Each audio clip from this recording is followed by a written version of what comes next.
Yeah, I mean, I think that's a big critical part, especially for guys that are undrafted, guys that are not guaranteed with that first round pick status. I mean, I think it's really important to land in the right spot, and he did. To get great opportunities. I think he's really played well in these moments where he's started for us for the most part the whole time. So, I thought about starting Johnson or Babb along with Jared, because really we only have two ball handlers tonight. And so, but I'll get Jared or Phil out pretty early and rotate those guys most of the rest of the half. This is part of the just being on your toes and taking a challenge and for your guys and for your staff, and you focus on who you have and you coach them. And I think that's what you try to do, and you don't spend any time focusing on who's not available. And I think that's really the only way to go about it, because those guys. We've got 10 healthy bodies tonight, and they've got injuries too. So we're gonna, it's whoever plays best out on the floor that'll ultimately win. So our goal is to help our 10 guys play the best they can. I think my biggest thing personally is you've got to balance that well with transition defense. But transition defense you can't give up on that. I mean, that's got to be a huge part of what you do. Right now, our transition defense has gotten significantly better in the last 2 months.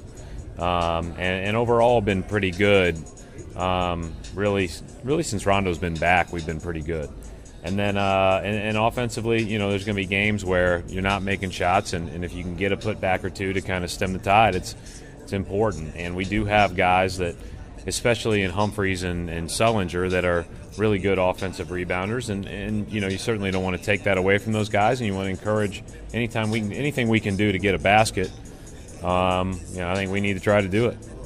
Well, again, I mean, every year we, as coaches, we go into a season with high expectations, and it should be that way. And, in New York, it's even higher. And, we just didn't, with the injuries early on, and, I thought missing JR the first 5 games, we just weren't able to set the tone like I thought we could have, coming out of camp. And the chemistry it just wasn't there. And, we've been fighting and with injuries and guys being in and out of, rotations, that we've had so many lineup changes that it's, this time last year we had a set lineup and we had a nicely set rotation, and it just hadn't been that way. So it's been, in that regard, it's been frustrating from a coaching standpoint. But again, I'm not one to complain. I'm going to keep pushing guys to try to get over the hump and see if we can get this 8th spot. How much do you think that suspension had an effect on JR? Early on, it had a lot to do with it. Plus, he had the knee surgery as well. And then we had our little blow up. I mean, it was, it's kind of been a roller coaster ride for JR, but I think he's playing much, much better now. I mean, in this stretch, he's shot the ball extremely well. I mean, we played much better as a team. So, I mean, and the results have been W's. So we just got to hopefully stay on that path and see if we can finish these last 18 games on a good note.